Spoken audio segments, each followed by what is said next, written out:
humana que adquiere o suma a su esencia como segunda persona de la deidad o de la Trinidad, la asume perpetuamente, ¿ya? ¿Qué significa eso? Perpetuamente significa de que algo perpetuo es cuando entra en el espacio y tiempo, ¿cierto? Pero continúa hacia la eternidad, pero sí tiene un comienzo. En cambio, la naturaleza divina de Jesucristo no tiene comienzo, ¿ya? La Biblia habla de su preexistencia con Dios, el Padre, de su coexistencia con Dios el Padre, ¿cierto? O consustancialidad que se llama en la teología. Y eso lo vamos a ver en Juan cuando estudiamos los días miércoles, ¿cierto? Todos los que participan el día miércoles vamos a ver ese tema, un poco de cristología histórica y también sobre su divinidad. Pero en esta ocasión nos vamos a centrar un poquito en Cristo histórico, en Cristo humano, cómo él veía la Escritura, cómo él la trabajó, la estudió, la memorizó y la ocupó en su vida ministerial. ¿Ya? Yo sé que la semana pasada leímos un poquito sobre esto, me voy a devolver, ¿ya? Como 10 líneas nomás, donde dice la visión de Cristo respecto a las Escrituras. Voy a empezar a leer y vamos a empezar a compartir esto, ¿ya? No sé si tienen Biblia, pero quizás me puedan apoyar en alguna lectura, ¿ya? El hermano Antonio, quizás, el hermano Abraham, si tiene alguna Biblia por ahí a mano, o algún otro hermano, ¿ya? Para que participemos. Entonces dice, ¿sí? ¿Sí? ¿No? ¿Alguien dijo algo? ¿No? Ya. Entonces vamos a leer la visión de Cristo respecto a las Escrituras, ¿ya? Dice, para un cristiano no puede haber mejor testimonio para comprender correctamente el carácter, naturaleza y autoridad de las Escrituras que Cristo mismo usó, ¿cierto? A eso se refiere esta frase. Su visión debe ser la visión del creyente, la visión de Cristo, ¿cierto? Debe ser la visión del creyente. A medida que analizamos el gran número de referencias que Jesús hace en las Escrituras, surge una clara perspectiva. Jesús utilizó las Escrituras para todas las cuestiones de doctrina y práctica, ¿ya? Recuerden, doctrina y práctica, eso es importante porque nuestra vida como cristianos se centra en esas dos palabras, en practicar la doctrina, no solamente saberla, estudiarla, memorizarla, sino que llevar esa doctrina a la práctica. O como dice Joel Vick, que es un teólogo de la teología del pacto, dice que la teología que cuando uno la aprende y la lee, entra a la mente, pero eso tiene que bajar al corazón, ¿ya? Y ahí se vuelve práctica. Sigo leyendo, y basó en ella su identidad y misión. Ya Jesucristo basó su identidad y su misión en la doctrina y la práctica. Las definió personalmente como verdad, ya como verdad absoluta. Yo agregaría como verdad absoluta. Usted sabe que dentro de nuestro caminar hay muchas verdades relativas, pero la palabra de Dios es verdad absoluta. Todo esto confirma que Jesús entendió las Escrituras en ambos testamentos como la palabra de Dios inspirada, inerrante y autoritativa. Inspirada, obviamente soplada por Dios, inerrante, sin errores, que no se equivoca, y autoritativa, que tiene la suficiente autoridad para forjar y formar doctrina, ¿cierto? Las Escrituras muestran que Jesús identificó el Antiguo Testamento como las Escrituras, ¿cierto? Afirmando su autoridad, inspiración e historicidad. Tres conceptos muy importantes: la autoridad, la inspiración, la historicidad. Ya la Escritura, el Tanakh, la Torá, el Antiguo Testamento tiene una historicidad, ¿cierto? Una palabra que viene del concepto de historia, la historia del pueblo de Israel. Y dos, autenticó de antemano el Nuevo Testamento como las Escrituras. Esa palabra es extraña, pero es como autentificar, ¿ya? O verificar. Y aquí entramos a lo de hoy. Jesús afirmó la autoridad del Antiguo Testamento. Cada vez que usaba el Antiguo Testamento, Jesús afirmaba su autoridad y veracidad. Ya, como les decía al principio, Jesús en su ministerio terrenal siempre, siempre, siempre ocupó la Biblia, ¿cierto? Que hasta ese entonces era el Antiguo Testamento, esencialmente los 5 primeros libros atribuidos a la autoría de Moisés, el Pentateuco, los profetas mayores y menores, y los libros poéticos o históricos, o literarios, como llaman algunos teólogos. Entonces vamos a leer esa parte que es como un subtema o subtítulo. Dice: Jesús apeló a la autoridad de las escrituras veterotestamentarias contra Satanás. Ya, ese término lo expliqué la otra vez. Veterotestamentario significa Antiguo Testamento. Ya, Jesús apeló a la autoridad de las escrituras veterotestamentarias contra Satanás. Ya, y este es un texto muy conocido que está en Mateo 4 y en Lucas 4, cuando está la tentación de Jesús, ¿cierto? Dice, cuando éste lo retó a convertir las piedras en pan, ¿cierto? Satanás, Jesús le respondió diciéndole: no solo de pan vivirá el hombre, citando así Deuteronomio 8:3. Cuando Satanás hizo referencia al Salmo 91 y a la promesa divina de la preservación para el que confía en Dios, Jesús le respondió con el mandamiento de Deuteronomio 6:16, de no tentar a Dios. Finalmente Jesús despidió a Satanás diciéndole: vete, Satanás, porque escrito está: al Señor tu Dios adorarás y a él solo servirás. Mateo 4:10, citando Deuteronomio 6:13 y 10:20. En cada caso, la apelación de Jesús al Antiguo Testamento se presenta como la palabra final sobre el tema, puesto que es la autoritativa palabra de Dios. Ya, esto parece simple, parece sin importancia, pero una vez hablaba creo que con un hermano mío, hermano de sangre, hablaba este tema, que le impresionaba no sé si la capacidad, pero sí el evento histórico de que haya habido la tentación de Cristo, ¿cierto? Que todos la hemos leído, ustedes yo creo que la conocen, y en 3 oportunidades Satanás tienta a Jesús hombre, ¿ya? Porque Dios no puede ser tentado. Y esa es una pregunta teológica que hacen en el seminario. Que Jesús, como tiene dos naturalezas, ¿cierto? Él fue tentado en su naturaleza humana, ¿ya? Porque Dios no puede ser tentado. Primera Juan habla de eso, y Dios no es movido ni tentado por el mal, ¿ya? Porque Dios es luz.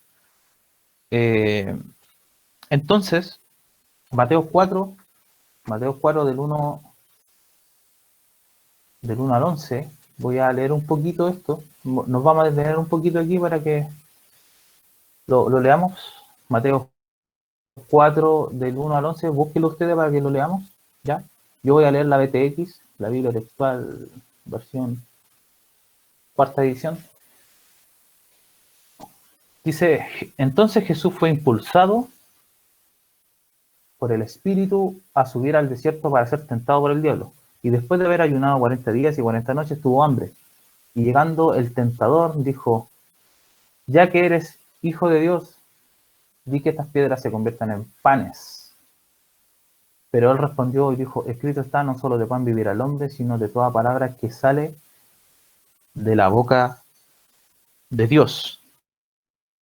¿Ya? Deuteronomio 8:3 dice: por eso te afligió y te dejó padecer hambre, para sustentarte con el maná que no conocías, ni tus padres habían conocido, para hacerte saber que no solo de pan vive el hombre, sino que el hombre vivirá de todo lo que sale de la boca de Yahweh, o de Yahvé, o la boca de Dios, en la Reina Valera. ¿Se dan cuenta de que está citado textualmente en Mateo 4? Lo que estamos viendo, Mateo 4. Mateo 4:4 sale citado Deuteronomio 8:3.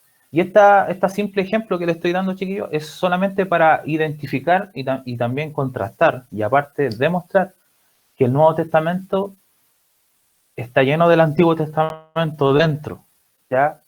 Contiene el Antiguo Testamento, y esto lo hace también que tenga, obviamente, su peso de veracidad, su peso de inspiración, ¿cierto?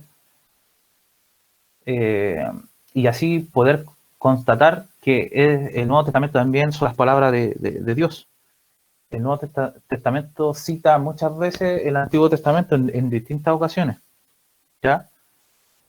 También, bueno, lo que leímos recién está la referencia al Salmo 91, ¿cierto? Cuando mandará a sus ángeles, ¿cierto? Para que no tropiecen piedra.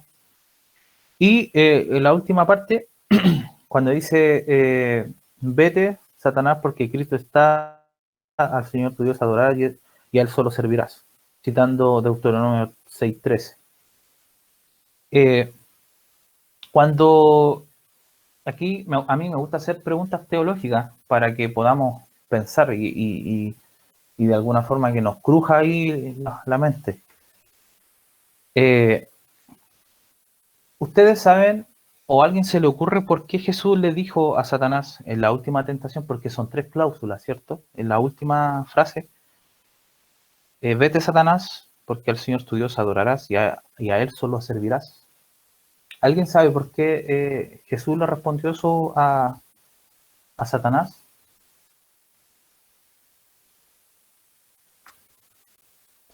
De los que hayan estudiado este texto, los que hayan leído.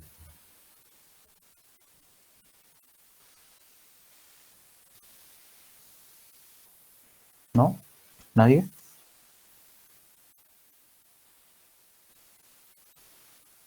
¿No? Ya. Bueno, la simple razón es porque en la última tentación, Satanás, ¿se acuerdan que lo lleva a un monte muy alto, ¿cierto? Y le ofrece los reinos del mundo. Eso está relacionado con la segunda tentación. Y la tercera, le dijo, si tú postrado me adorares, y ahí tocó obviamente la adoración. Y la Biblia en el Antiguo Testamento y Nuevo Testamento atestigua de que Dios, solo Dios, tiene su gloria y no la comparte con nadie. Entonces Satanás es tan ingreído, tan patudo, por así decirlo, que le dijo al Hijo de Dios, todo esto te daré si te postras y me adoras, dice en el original griego, ¿ya? Si te postras y me adoras, ¿ya? Adoración en el griego significa laustreo, que significa postrarse de rodillas. Entonces, lo que estaba diciendo Satanás al Hijo de Dios, obviamente que le rindiera pleitesía, ¿cierto? Que le rindiera culto. Y la respuesta de Jesús es, vete Satanás porque está escrito, ¿cierto? Al Señor tu Dios adorarás y a Él solo servirás. Y aquí está el secreto, por eso preguntaba esto, de que al Señor tu Dios adorarás y a Él solo servirás. Creo que críticamente puedo decir, no es una representación de algún teólogo, sino que lo digo de mí. Creo que Jesús en esta frase se está refiriendo a él mismo, pero en segunda o tercera persona. ¿Ya? Jesús obviamente no se va a arrodillar delante de nadie para rendir pleitesía, sino que Jesús mismo cita ya lo que está escrito, ¿cierto? Porque está escrito, dice, Antiguo Testamento, al Señor tu Dios adorarás y a Él solo servirás.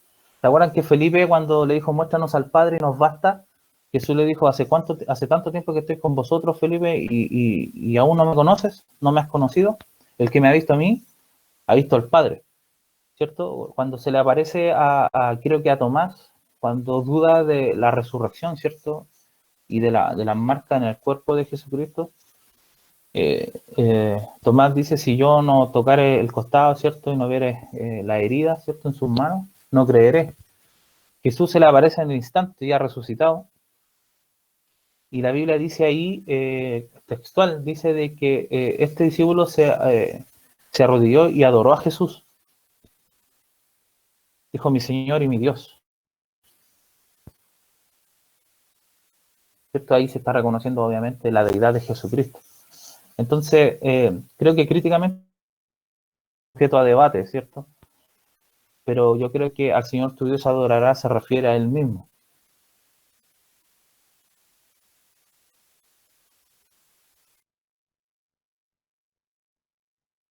La única parte o la única ocasión que Jesucristo se arrodilló para hacer algo que en el contexto de la adoración fue cuando él demostró ser un siervo y lavó los pies de los discípulos. Ya ahí obviamente afirmando y demostrando que uno tiene que tener un espíritu de servicio a los demás, ¿cierto? El que quiere ser enaltecido tiene que humillarse. Pero no tiene que ver con el contexto de señorío o de adoración.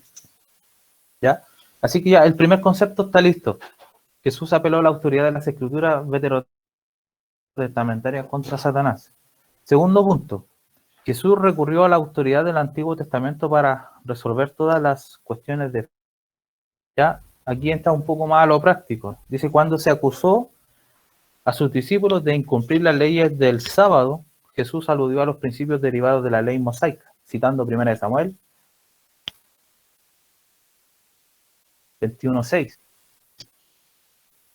De ese texto, 1 Samuel 21:6, cuando dice, entonces el sacerdote le entregó lo consagrado, pues allí no había otro pan sino el pan de la proposición, que acababa de retirar de la presencia de Yahweh para sustituir.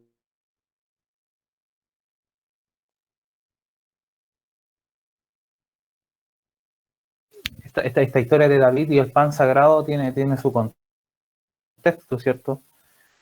Pero aquí había una acusación farisaica hacia los discípulos. Y Jesús apela a esta escritura para, de alguna forma, darle un poco de justicia, ¿cierto? O defenderlo.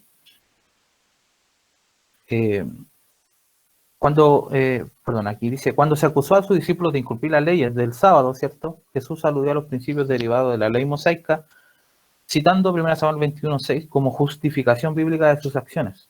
Eso está en Mateo 12, del 1 al 8. Cuando lo interpelaron sobre el divorcio, Jesús respondió, ¿no habéis leído?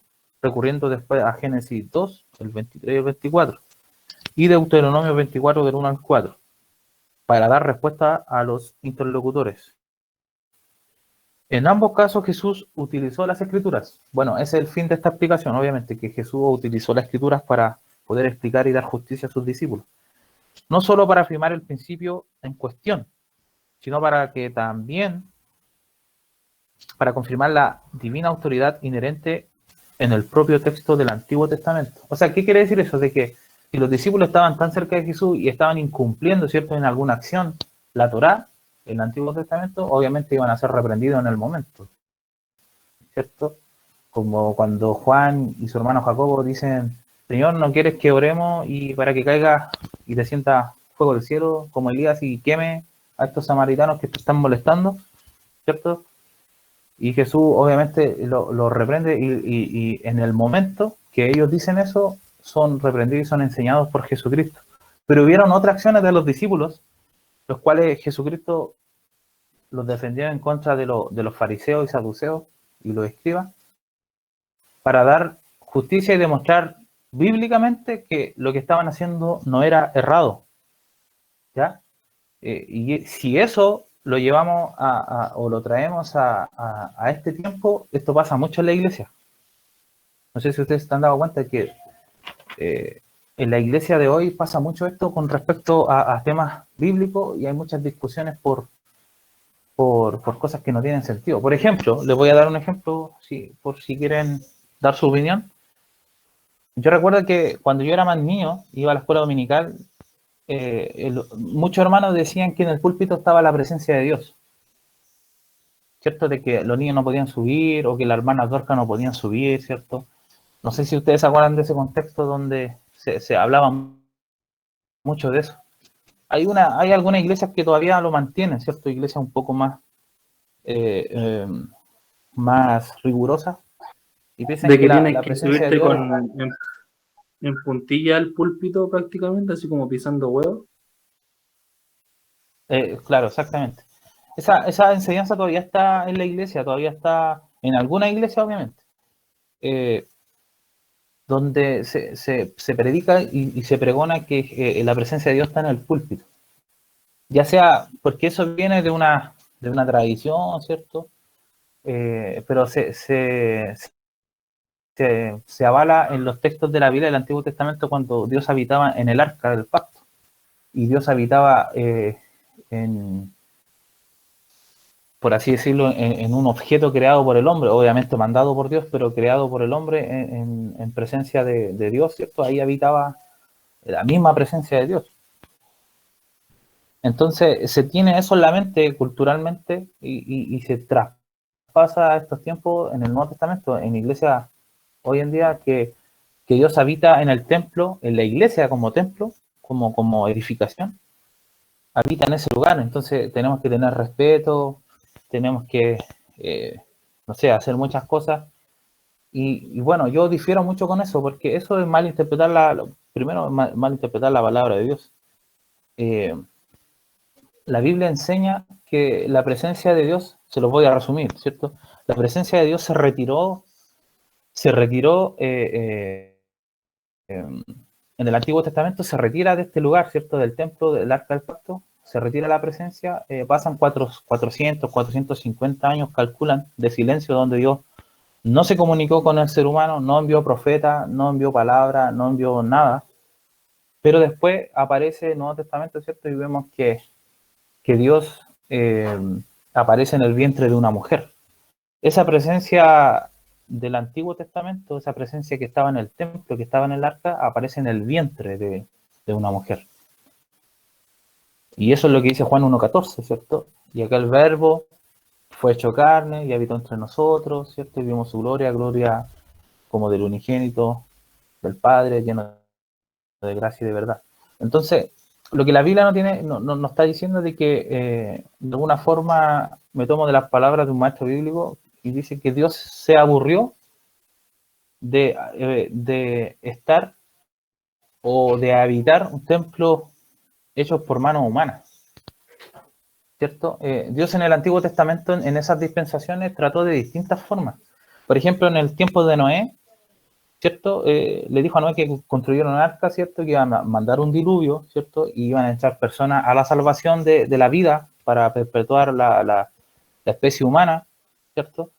Y todos los demás que no creyeron en el llamado murieron, ahogados, anegados por el agua. Eso también es tipológico, o sea, el arca es Jesucristo salvando, ¿cierto?, a 6 personas y muriendo todo el mundo, imagínense, es una tipología de la salvación. Imagínense toda la gente que va a ser salva. Jesucristo lo dijo en Mateo. Ancha es la puerta, ¿cierto? Y espacioso el camino que lleva a la perdición. Y muchos van por él. Pero estrecho el camino que lleva a la salvación y pocos son los que la hallan. Es una replicación del arca, del arca de Noé. Entonces, a lo que voy es que se malentienden estas profecías, estos textos bíblicos para poder implementar formación o doctrina de forma humana, de forma de hombre. Sigo con el ejemplo de la iglesia. Hasta el día de hoy he escuchado hermanos decir que aquí habita la presencia de Dios. Bueno, el Nuevo Testamento dice algo contrario.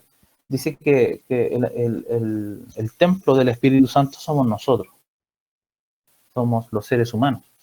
Y el ser humano convertido habita a Dios y habita a las 3 personas de la Trinidad. Ya habita a Dios completo, no es que habite una parte de Dios o una persona de Dios, habitan los 3. ¿Ya? De alguna forma podemos aprender eso. ¿Ya?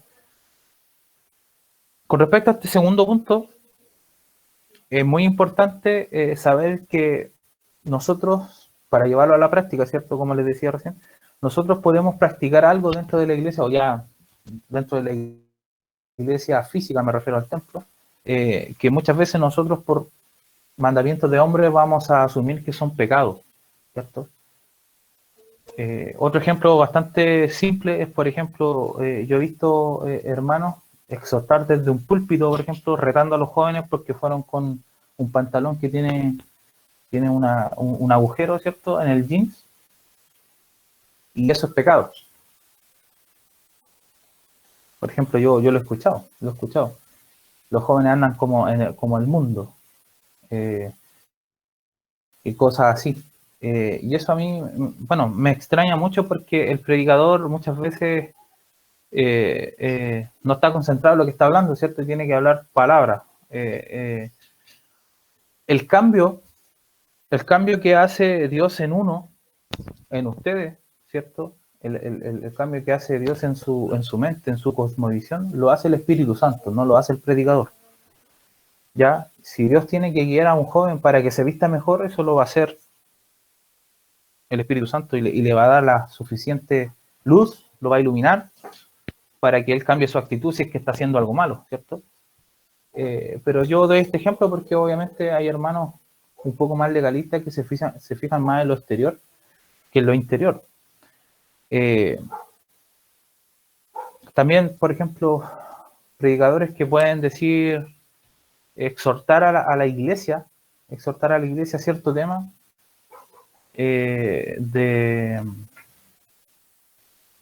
para reflexión, o más bien dicho, como retando a la iglesia, como llamándole la atención a la iglesia por muchos pecados, ¿cierto? Aunque la palabra nos dice que tenemos que exhortar, ¿cierto? Y reprender, estamos claros de eso. Pero a lo que voy es que tenemos que ser críticos, o sea, la palabra que yo voy a predicar, la palabra que yo voy a hablar, tiene que reprenderme a mí primero, ¿me entiendes?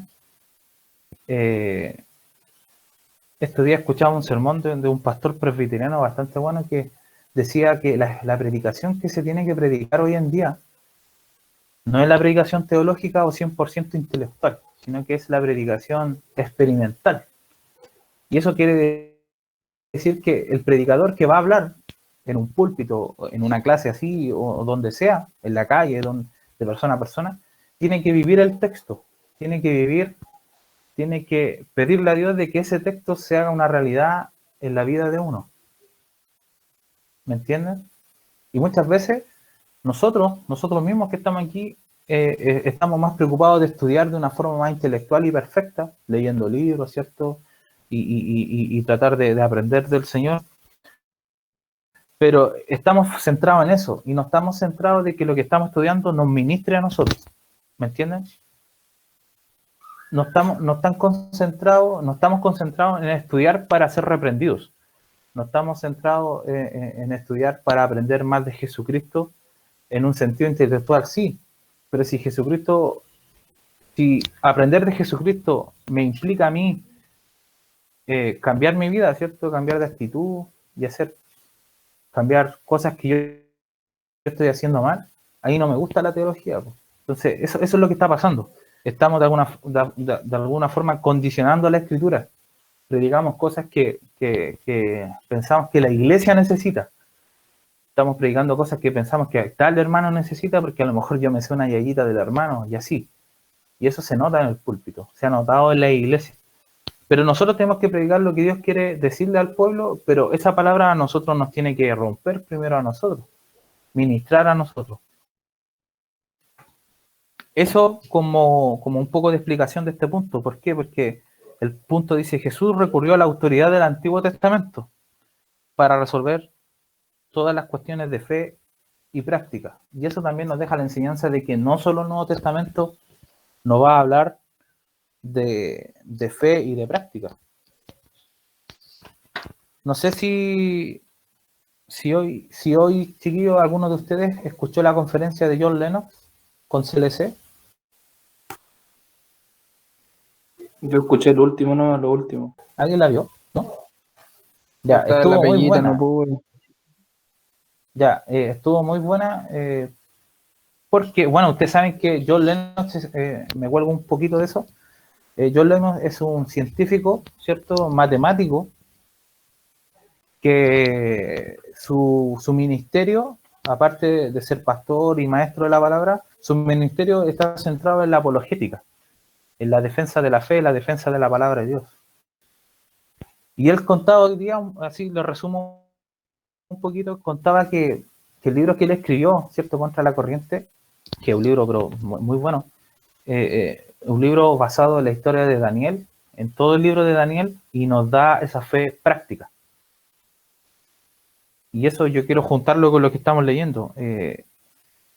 Lo leo de nuevo. Jesús recurrió a la autoridad del Antiguo Testamento para resolver todas las cuestiones de fe y de práctica. Si analizamos el libro de Daniel, Daniel tiene cosas tremendas que decirnos con respecto a la fe, a la práctica, a respetar las leyes de Dios, ¿cierto? A respetar ese único Dios verdadero. Todas las historias que salen en el libro de Daniel son también tipológicas, apuntan a Jesucristo. Pero es un libro tremendamente práctico, es como el libro de Santiago. Los que han leído el Nuevo Testamento han leído el libro de Santiago, es un libro tremendamente práctico para la vida cristiana. ¿Ya?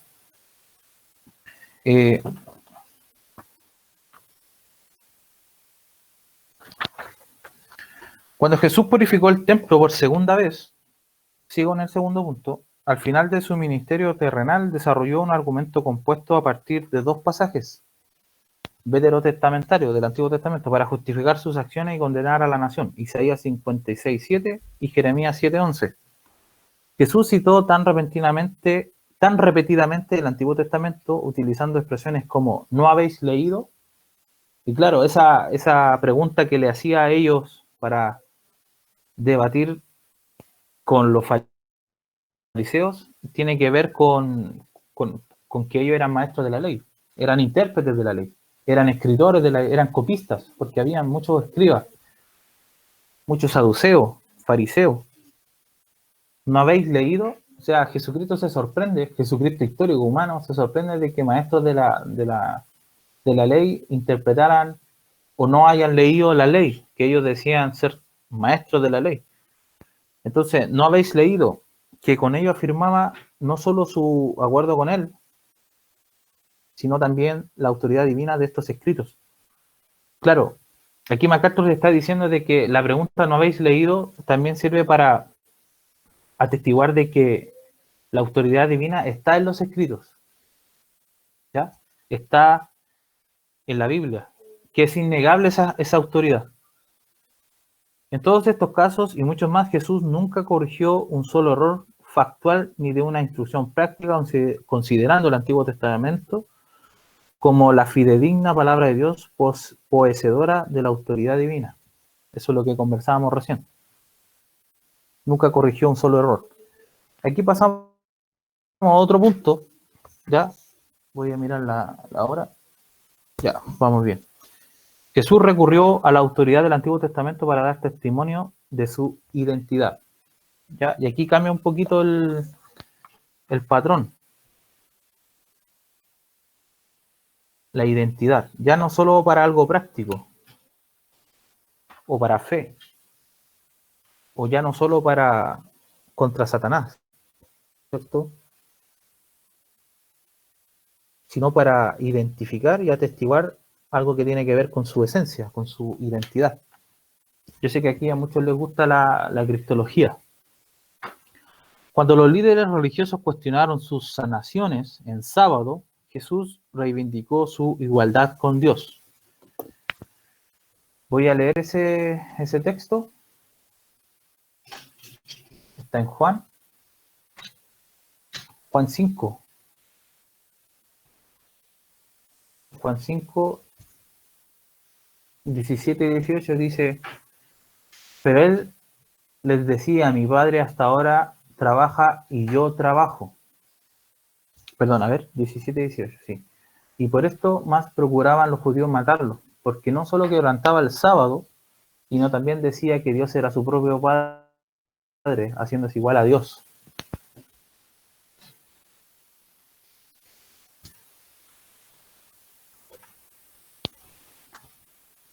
Y aquí llegamos a un punto cristológico bastante importante.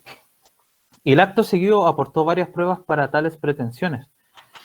Comenzó mencionando el testimonio de Juan el Bautista, pero, puesto que no era un testimonio divino en este contexto, no se quedó aquí, sino que aportó 3 testigos divinos de su persona. Uno, el testimonio de sus obras, como Juan, voy a también leer ese texto para que no se nos vaya. Uno, el testimonio de sus obras, Juan 5:36, pero el testimonio que yo tengo es mayor que el de Juan, porque las obras que el Padre me dio para que las realizara, las obras mismas que hago, dan testimonio de mí, de que el Padre me ha enviado. 2. El testimonio de su Padre Celestial, 37 y 38. Ni tenéis su palabra permaneciendo. El Padre que me envió, Él ha dado testimonio acerca de mí. Nunca habéis oído su voz, ni habéis visto su aspecto. Ni tenéis su palabra permaneciendo en vosotros. Porque a quien Él envió, a este vosotros no creéis. ¿Ya? Y 3. El testimonio del Antiguo Testamento, concretamente de los libros de Moisés. Y aquí empieza Jesucristo citando la Escritura. A esto quería llegar. Escudriñad las Escrituras porque os parece que en ellas tenéis vida eterna y ellas son las que dan testimonio de mí. Las que hablan de Jesucristo. Y no queréis venir a mí para tener vida. Gloria de parte de hombres no recibo. Pero os conozco que no tenéis el amor de Dios en vosotros mismos. Yo he venido en el nombre de mi Padre y no me recibís. Si otros vienen en su propio nombre, a este recibiréis. ¿Cómo podéis creer, vosotros que recibís gloria de uno de los otros y no buscáis la gloria que solo de Dios viene? No penséis que yo os acusaré delante de mis padres. ¿Hay quien os acusa? Moisés, en quien vosotros habéis puesto la esperanza. Pero si creyerais a Moisés, creeríais a mí, porque de mí escribió él. Pero si no creéis de sus escritos, ¿cómo creeréis a mis palabras? Y aquí, bueno, aquí hay algo tremendo. O sea, aquí está hablando de la persistencia en el 46. Pero si creyeras a Moisés, creerías en mí, porque de mí escribió él. Aquí obviamente Jesús se está atribuyendo toda la deidad y todos los aspectos de Dios Padre también. De este modo, Jesús afirmaba que lo escrito por Moisés es lo mismo que lo dicho por Dios. Es un testimonio divino al mismo nivel que el de las palabras de Dios pronunciadas audiblemente desde el cielo, o la de las milagrosas obras de Dios hechas en la tierra. De hecho, al concluir la enseñanza sobre el rico y el Lázaro, Jesús definió el testimonio del Antiguo Testamento como superior al de los milagros, aún a la resurrección. ¿Se acuerdan de eso? Lucas 16, cuando dice, yo me acuerdo, dice, si no oyen a Moisés y a los profetas, tampoco se persuadirán, aunque alguno se levante desde los muertos. O sea, la salvación no es por milagro, es por creer en la Escritura y creer quién es Dios y creer quién es Jesucristo. Ustedes que han estado inmersos en un mundo de iglesia, ¿cierto? De sistema de iglesia, ¿cuánto han escuchado de que la salvación es por milagro? No me digan que no.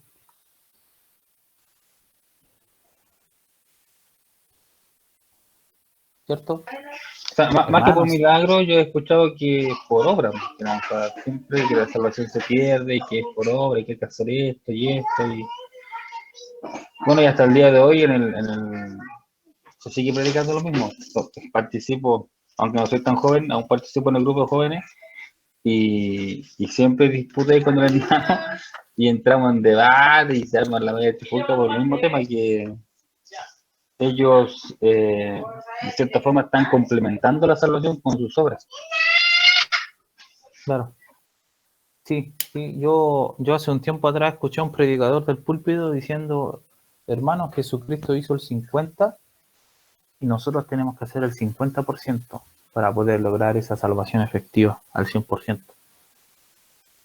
Y claro, mi pregunta era refiriéndose a los milagros porque el milagro está netamente conectado con la obra. ¿A qué me refiero? Yo he escuchado también que por culpa de nuestra poca fe o de falta de oración los enfermos no sanan, ¿cierto? Y aquí el contexto está hablando obviamente de que al concluir la enseñanza sobre el rico y el Lázaro, Jesús definió el testimonio del Antiguo Testamento, o sea, lo que dice el Antiguo Testamento como superior al de los milagros, aún a la de la resurrección. Porque Lucas 16 dice eso al último, dice, aunque alguien venga desde los muertos y se le presente a una persona para ser evangelizada, y aunque lo vean resucitar, no va a ser persuadida. Si no Se los oyen a leo, lo Moisés, tengo aquí. aunque aunque se levante de los muertos, ¿cierto? Sí, Dice hermano, así, léalo. dice así, dice, más Abraham le dijo, si no oyen a Moisés y a los profetas, tampoco se persuadirán, aunque alguno se levante de los muertos. Lucas 16:31. Sí. Si no oyen a Abraham y a los profetas, se dan cuenta, si no escuchan la palabra de Dios, si no escuchan la predicación del Evangelio, si no escuchan la Biblia predicada, ninguno se va a convertir, ninguno se va a persuadir, aunque incluso se levante alguien de los muertos y venga a evangelizar. O sea, hasta ese grado de depravado está el ser humano. El ser humano quiere ver señales, quiere ver milagros, quiere ver muchas cosas, pero cuando escucha la palabra de Dios, no se quiere convertir. Ahora, la Biblia también atestigua de que la única forma de que una persona pueda renacer, nacer de nuevo, es mediante la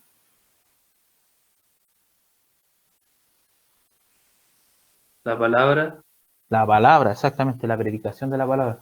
La palabra tiene el poder de convertir el alma de las personas. Entonces aquí echamos por tierra la idea de que los milagros, de que las señales, o cuando pensamos de que los enfermos no sanan por poca fe y esas cosas, no tiene nada que ver. Los enfermos sanan por soberanía de Dios. Si Dios quiere sana, si Dios quiere no sana. Sí, es verdad eso. De hecho, muchas veces dicen que la persona que no fue sanada no tenía fe y prácticamente lo tratan de incrédulo. Sí, sí, está esa cultura dentro de nuestra iglesia que es una verdad teológica bastante mala. O sea, verdad teológica no es, sino que es una mentira teológica. No es así, la Biblia no dice eso. La Biblia en 1 Juan dice, Juan escribiendo su carta inspirado por el Espíritu Santo, esa epístola dice, hay pecados por el cual yo no pido que se ore, porque hay pecado de muerte y pecado no de muerte. O sea, ¿qué quiere decir? De que hay gente que, y sacan ese texto que dice al que mucho ama, ¿cierto? Mucho se le va a justificar, se le va a perdonar, ¿cierto? Pero eso no tiene nada que ver. Lo que está diciendo Juan es que hay personas que están enfermas incluso, porque ese hay pecado de muerte y pecado no de muerte, ¿cierto? Hay personas que son cristianas, y esto lo hemos hablado antes, que están practicando pecados, que están dentro de pecados que son pecados de muerte, que los teólogos lo han relacionado con la inmoralidad sexual o negar la deidad de Cristo. Está en debate ese tema, pero pueden ser los dos, según el contexto de la carta. Y también, según 1 Corintios 5, del 1 al 5, Dios puede incluso disciplinar a la persona que es su hijo, ¿cierto? Que es de su propiedad, incluso dándole la muerte física. ¿Ya? ¿Por qué? Y aquí me meto un tema sistemático. Porque la muerte en la Biblia no es aniquilación o cesar de existir. La muerte es separación. Dios te separa de este mundo y si tú eres salvo te lleva al paraíso. ¿Cierto? Si tú estás pecando de una forma deliberada, poseyendo la salvación, Dios te aplica disciplina, te exhorta para que te arrepientas, ¿cierto? Porque el creyente verdadero siempre va a vivir en arrepentimiento.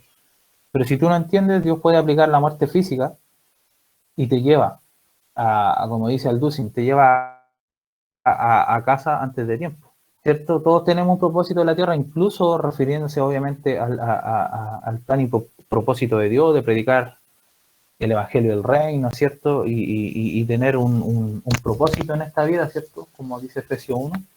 Nosotros nacemos para Dios, para la alabanza de su gloria, para proclamar el evangelio. Entonces... Oiga, hermano Alex, yo hoy día estuve leyendo el cuadro de Lot, y ¿no será que también a las personas que, no sé, practican cosas semejantes con las que está hablando usted, sufran en la vida, sufran, no sé, por sus acciones, por su actuar, por su pecado, sufran cosas físicas, o no sé, o alguna cosa que Dios determine para sus vidas? Perdón, cuando empezó cuando usted empezó a hablar, dijo, vio algo, pero a mí se me cortó el audio. ¿Qué es lo que vio?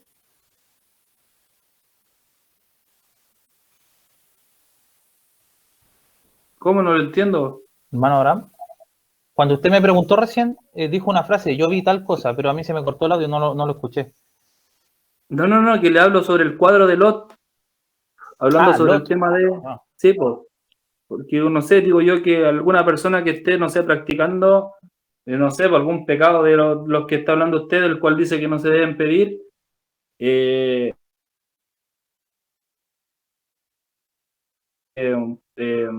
daño físico, no sé, po, algún juicio, pero que lo tenga que pasar en vida. Claro, usted habla de Lot, sobrino de Abraham, Sí, ¿cierto? po, sí, po. Sí. Porque igual Lot era justo, pues, y así es nombrado en la Biblia como justo. Y él vivía en un ambiente turbio. De hecho, quizás Claro, llevado por algún pecado, él se fue para allá. Po. claro. Bueno, yo cuando estudié esa parte de Génesis me di cuenta de que Dios lo que quiere mostrar ahí, aparte de su justicia quemando esas dos ciudades, Sodoma y Gomorra, que también es una tipología del juicio final, ¿cierto? La lluvia de exterminación contra lo impío. Yo lo que veo ahí es misericordia.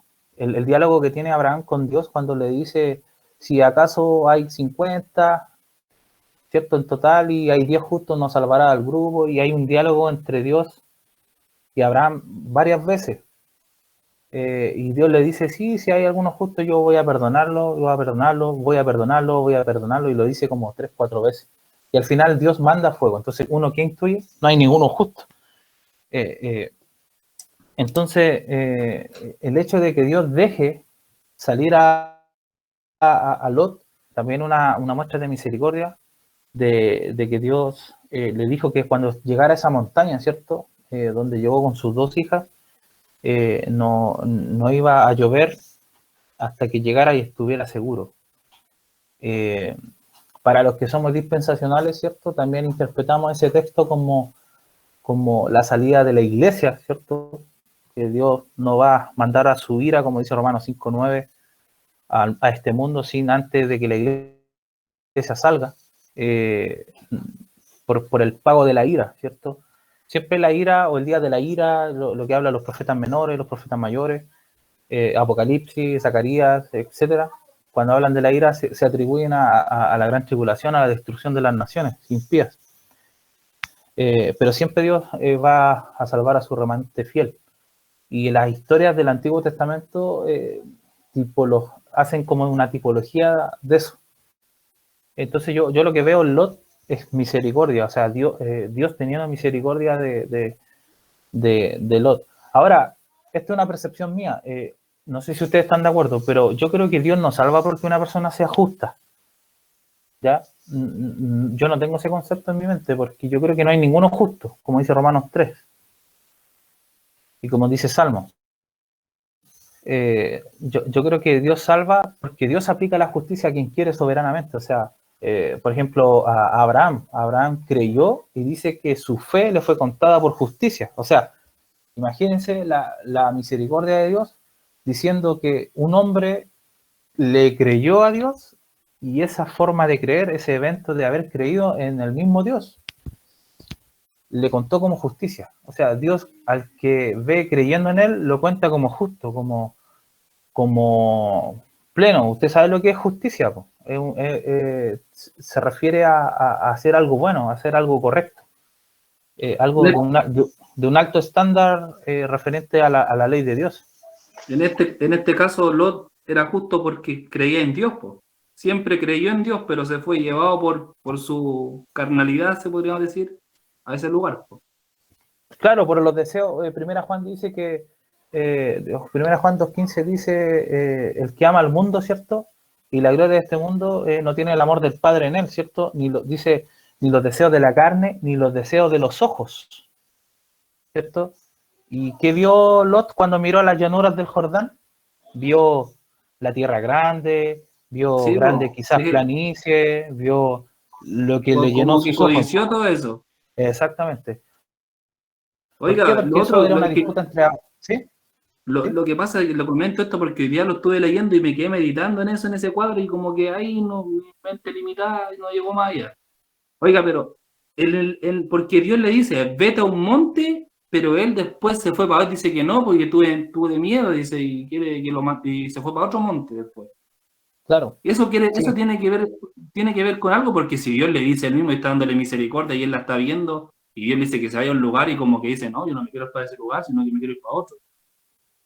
Claro, obviamente dentro de las directrices de Dios, eso es desobedecer a Dios, pero dentro de la salvación de Dios, Dios promete salvar, o sea, Dios te puede decir, yo te salvo si te vas por este camino, y uno va por ese camino, pero encuentra un atajo y se va por allá, y Dios aún te conserva la vida, eso es misericordia de Dios. O sea, tenemos que interpretar la Biblia así, porque me gusta esa frase, no sé si ustedes la han visto por ahí en las redes sociales, en las páginas cristianas, que dice que nosotros no tenemos ningún motivo para que la noche anterior Dios no nos hubiera, ¿cómo se dice? Exterminado. O sea, cada vez que uno despierta en la mañana y abre los ojos, es motivo de misericordia de Dios, de gracia de Dios. O sea, Dios podría perfectamente exterminarnos como quisiera. Pero dentro del camino de salvación, el hombre se quiere salir. Pues. No sé si usted se ha dado cuenta que uno como cristiano muchas veces resiste la gracia de Dios y Dios te dice, ya, mira, por este camino, y uno empieza ahí como a salirse, y empieza a buscar otros destinos, pero dentro de eso, dentro de la voluntad permisiva de Dios, Dios igual provee esa misericordia y esa salvación, dentro de lo porfiado que somos. A eso me refiero. Y Lot fue así. Pero yo creo, hermano Abraham, que no sé si como consejo, cuando leamos la Biblia, la historia del Antiguo Testamento, muchas veces uno va como predispuesto a leer lo que uno quiere leer, ¿me entiendes? Y la idea es todo lo contrario, uno tiene que ir como en cero para que Dios te resetee lo que uno piensa de esa historia y te pueda setear en otro sentido, ¿me entiendes? O sea, muchas veces hemos leído la Biblia diciendo o pensando, mira, Noé fue justo. Claro, porque la Biblia dice, y Noé halló gracia ante los ojos de Dios, ¿cierto? David halló gracia ante los ojos de Dios, Noé, ¿cierto? Enoc, y empezamos a pensar, sí, eran justos. Y yo creo que no es así. Yo creo que cuando Dios habla de eso, tiene que ver primero con la creencia en Dios y tener una relación. Sí, pues no, sí, eso lo tengo claro yo, porque Abraham le creyó a Dios y lo fue contado por justicia. Es por el acto de creer, es porque el hombre es justo, justificado sí, pues por la fe. Como claro, dice pero mire, le voy a dar un truco hermenéutico. Así lo llamo yo, un truco hermenéutico para descifrar eso. ¿Cómo sabemos de que Abraham y estos grandes hombres de Dios del Antiguo Testamento fueron personas que creyeron en Dios? Más porque la Biblia lo diga, sino porque la Biblia más adelante en el Nuevo Testamento da parámetros. Por ejemplo, la gente, por ejemplo, los predicadores dicen, mira, tenemos que ser como Abraham, porque Abraham le creyó a Dios y su fe le fue contada por justicia. Entonces, si nosotros creemos y tenemos la fe de Abraham, vamos a ser justos. Claro, es un gran principio, pero la Biblia nos dice, por un lado, ¿cierto?, que la fe es un don. ¿Un don de quién? Un don de Dios. Entonces, nos estamos dando cuenta de que Abraham no creyó en Dios por intuición humana, por presunción humana. Fue un don de Dios de que él pudiera creer en Dios, ¿me entienden? Porque el Nuevo Testamento está revelando cómo la fe se puede efectuar, cómo se puede revelar, cómo se pone en práctica la fe. Sobre todo el libro de Santiago habla de una fe práctica. ¿Me entienden? Si yo tengo el mero pensamiento de decir, Abraham creyó a Dios porque él fue justo y él tuvo la intención de creer en Dios y él tuvo la ganas, tuvo el ímpetu y fue capacitado para creer, yo creo que no es así, porque la Biblia dice de que la fe es un don. Ya, o sea, perdón que me interrumpa, lo que le entiendo, hermano Alex, es que cuando el hombre es salvado por la soberanía de Dios y por la gracia de Dios, este es como el medio, este es como la forma en cómo debe actuar ejerciendo esa fe. Exactamente. Sí.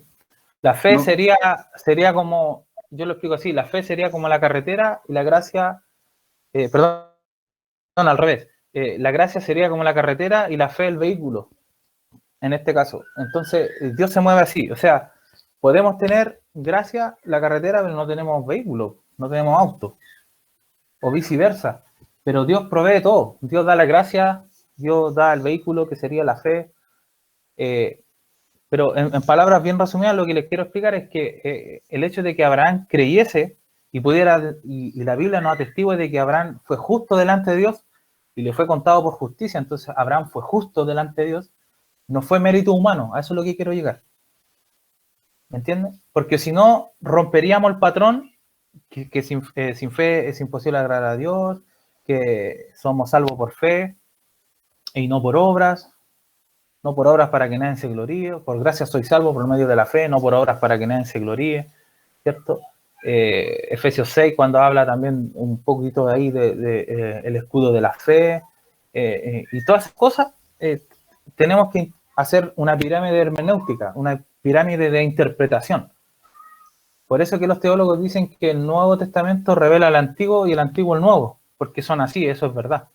O sea, si Dios me está hablando en el Antiguo Testamento de la gracia, de la fe, de la justicia, y la mayor revelación, como dice Hebreo 1, está en el Nuevo Testamento, porque en el último tiempo nos ha hablado por su Hijo Jesucristo, ¿cierto? Las palabras de Cristo están atestiguadas en el Nuevo Testamento. Ahí yo puedo completar a la perfección la interpretación de la Biblia para tener esa fe, ¿me entienden?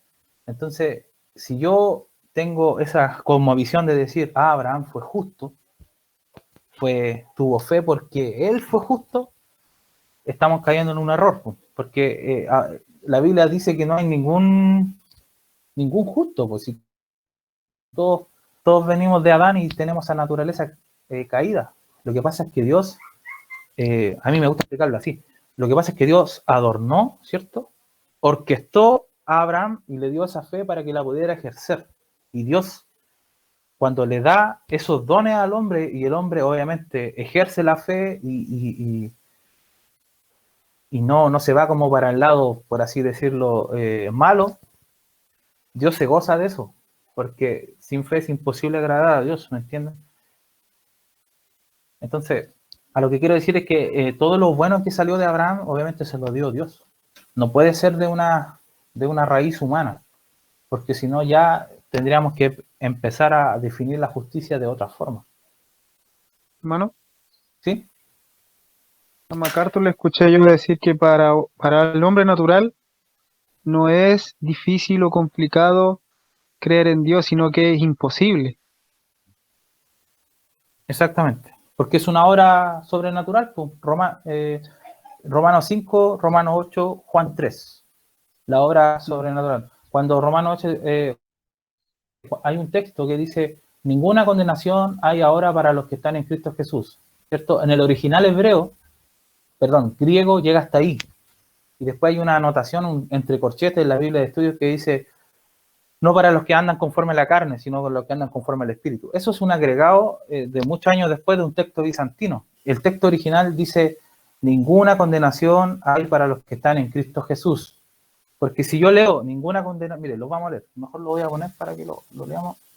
Bueno, también Juan 5:24 dice, en verdad os digo, el que oye mi palabra y crea al que me envió tiene vida eterna y no viene a condenación, sino que ha pasado de muerte a vida. O sea, esa es nuestra condición antes de que el Señor venga a nosotros. Sí, ha pasado de muerte a vida, tiene que ver con la vida en el espíritu, ¿ya?